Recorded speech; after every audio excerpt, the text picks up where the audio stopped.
long as you feel safe in the car, it's very exhilarating to go fast.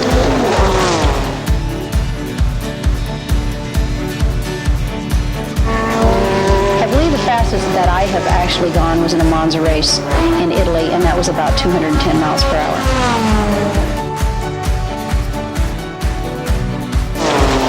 Quick reaction time, being able to endure long, hard races, and keeping your concentration. I think that those are some of the most important skills that a driver must have, and plus just downright being not afraid to go to the limits.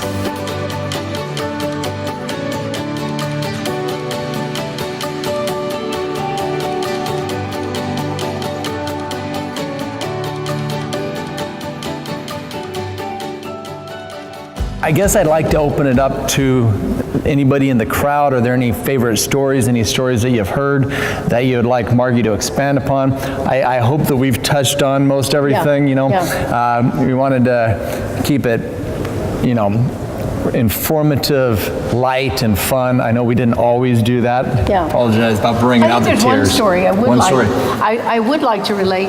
Whenever it was the first time that I'd driven over in Europe, it was really interesting because whenever I went to Brands Hatch, I'd never driven in the rain, I'd never driven a right side drive car, I'd never driven the track, and when I got there, the team was just great. Went and drove the car and stuff, but during the course of practice, they had an electrical fire. So whenever I went out and got in the car, the windshield wipers didn't work, and of course it rained.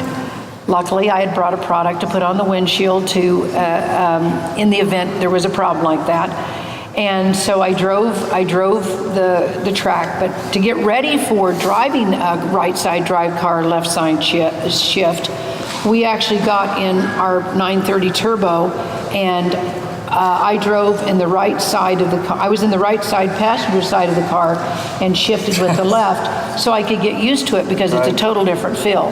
But the thing that really was interesting is during the course of that Brands Hatch race, you always look in your mirrors, especially when these awesome 956s, the Rothman's factory team was just so amazing, and all the and all the customer cars that were 956s. You always have, that's a Brands Hatch there, that's the track I was at. You'd look in your mirrors and obviously clear and make sure that the closing speed, you allowed them to get by you at an opportune time so they get by, but you also don't slow down your time. Was I was going at the end of the straight, knowing that the Rothman's cars were coming up, in the short chute, suddenly I heard this noise, and I see this gas, this stuff come out, and suddenly I realized that the fire extinguishers had gone off in the car.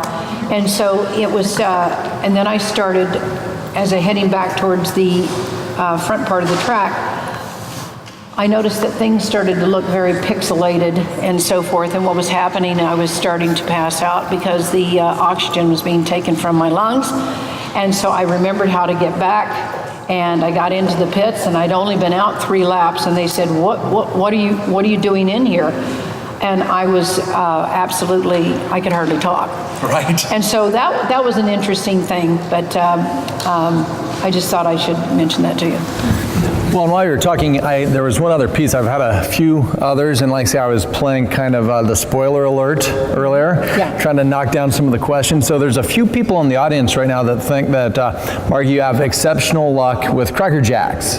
Yeah. So why don't you tell us about your Cracker Jacks box moment? Oh, I had a Cracker Jacks box moment you won't believe. I was on the pre-grid of Le Mans, and some guy came up and he handed me a Cracker Jacks box, and what was in it? And in that Cracker Jacks box was this beautiful 24 karat gold 930 little piece of gold jewelry with windows in it, and looked exactly like the car that I drove at the 24 Hours of Le Mans, and that was a great Cracker Jack experience. And you don't know who he is? Yeah, okay. Now we're getting on it. I do know who he is. His name is Torsten Ingels, and if anybody out there can help find him. Right. He actually came up on grid, and he gave me this beautiful necklace that he had made.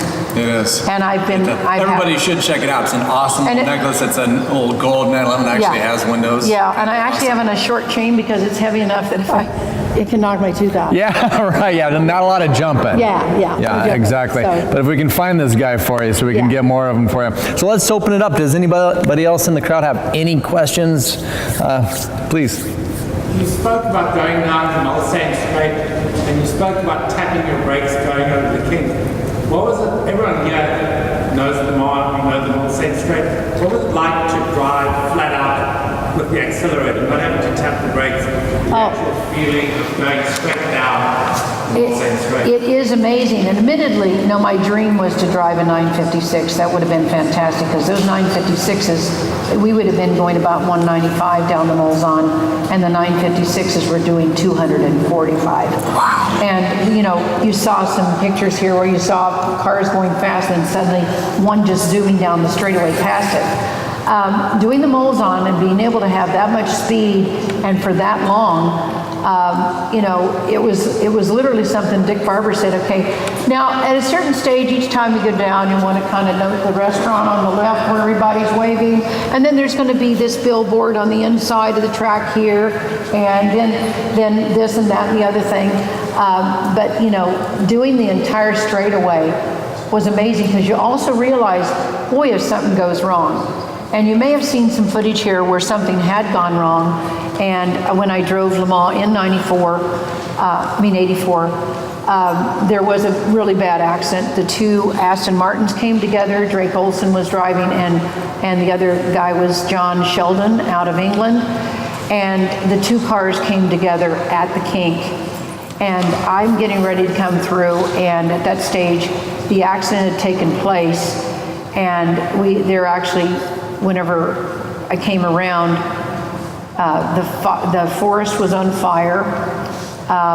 One driver was out of the car, laying in the road, and as I'm going through, I've got a driver running down the road towards me, and it's Drake going to check on his co-driver. And John was burnt badly, but he ended up racing the next year. Unfortunately, the bodywork did decapitate a corner worker. And it was quite unfortunate. There's the Mulsanne Straight right there. You can see that car go by so fast. There's a restaurant on the left. But I'm so glad I got to drive it before the kink, and I think it is good that they put the kink in for safety reasons. Yeah. Amen. What was it like hearing all the race cars at the beginning of the race? Hearing all of the race, okay, what was it like hearing all the race cars at the beginning of the race? Well, what's amazing, all of that noise is there, okay, and stuff, but except for you asking me this right now, you're concentrating so hard on what you're doing, you could have had something going on and not even know about, because you're so concentrating on the start itself. But it is very noisy at the start of the race, but there is such extreme concentration, because there's a lot going on, and you really got to keep on your toes. Okay. What are some of the techniques you use to learn a new track? I mean, some of us were starting to venture out on some of the different tracks here in Southern California. And you mentioned earlier that you had to get to know a car you've never driven, and then you had to get to drive and learn how to drive a track that you've never driven. What are some of the tips that you might have for some of us that are getting ready to venture out into some of these tracks we've never driven? Well, one thing you've got going for you now is that you've got a lot of GoPro footage. Back then, you didn't have a lot of footage. You could probably go to any track you want and get in-car footage and be able to look at it.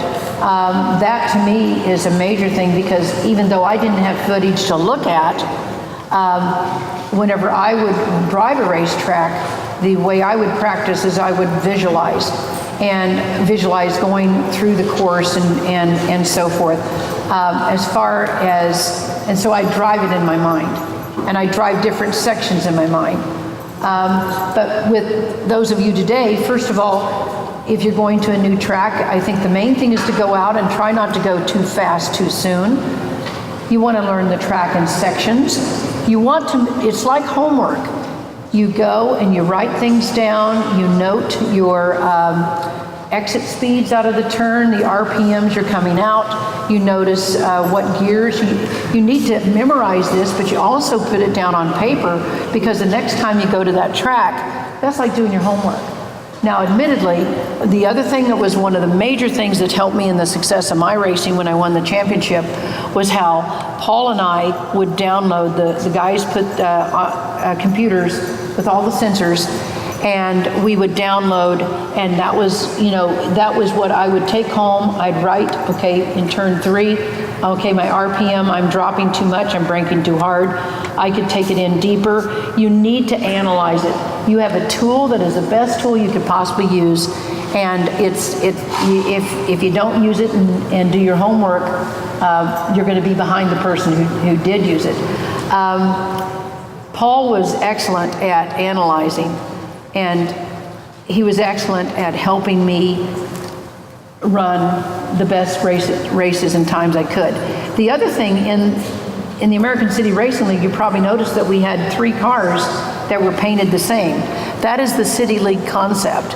And the thing about that, the reason we did that, you probably noticed how Indy cars, a lot of times they'll have team cars. NASCAR will have team cars. The reason that is because you're getting twice as much data, and they're also being able to test different things on different cars, so they can compare the tracings and determine what setting on what car was the best. And that gets all the drivers up to speed faster. So that's what I would suggest you do, is just take it in sections and study, study, study. And I didn't want to interrupt. I wanted to add to it, because we've talked a lot, and you've put a lot of emphasis on strategy and the strategy in the races, and you've talked a lot about how Paul was able to make the car, understanding the strengths and the weaknesses of the car, right, and as it relates to the track. Is there anything you'd like to expand on with that? Well, Paul, the other thing is not only the analysis of the track, is that Paul is also an expert in aerodynamics. He built wind tunnels when he was a kid, and he just absolutely loves aerodynamics. And Charlie will agree, as well as Felix, that we went through a lot of, and John, because he had to keep changing the graphics on it, and Tim, we had to go through a lot of bodywork changes, because Paul was trying to make the car as smooth through the air as he possibly could be, but also take the advantage of the aerodynamics and how we could use it. And I think that's a very important thing, to not only be able to, well, Paul's an engineer, and he also is a phenomenal coach, and he's also a phenomenal husband. Hey, Dex. So, yeah, let's thank Paul for that.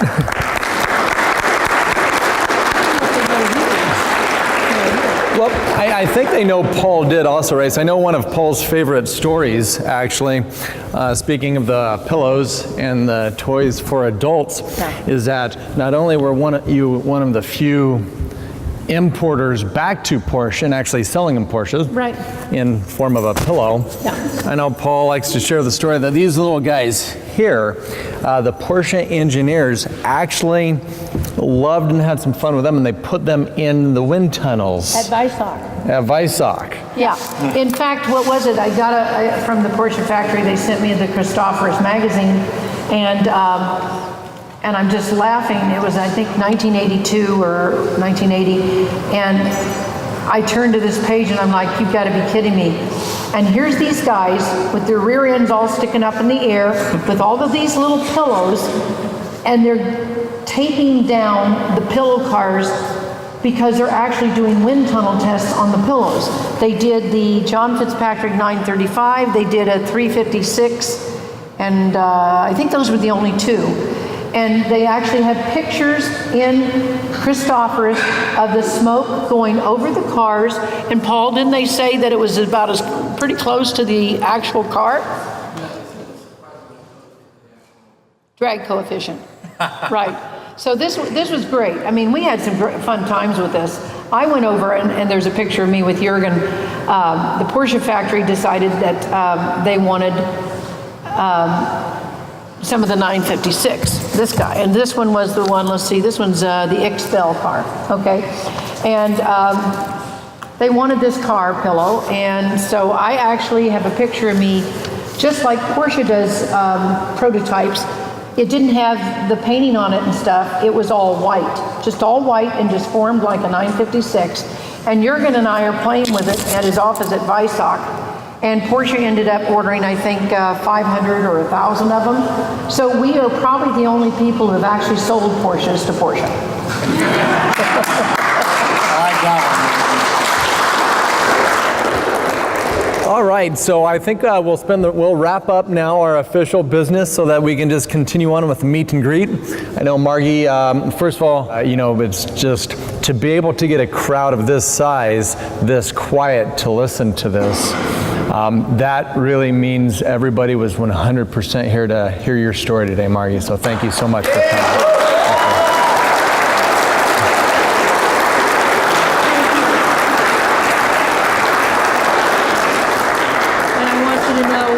You guys enjoy your cars, enjoy your friends, and support such a fantastic dealership. I mean, Shawn, you do a wonderful job, and I am so honored and appreciate everything you've done for me. Thank you so much. Thank you, Margie. Thank you.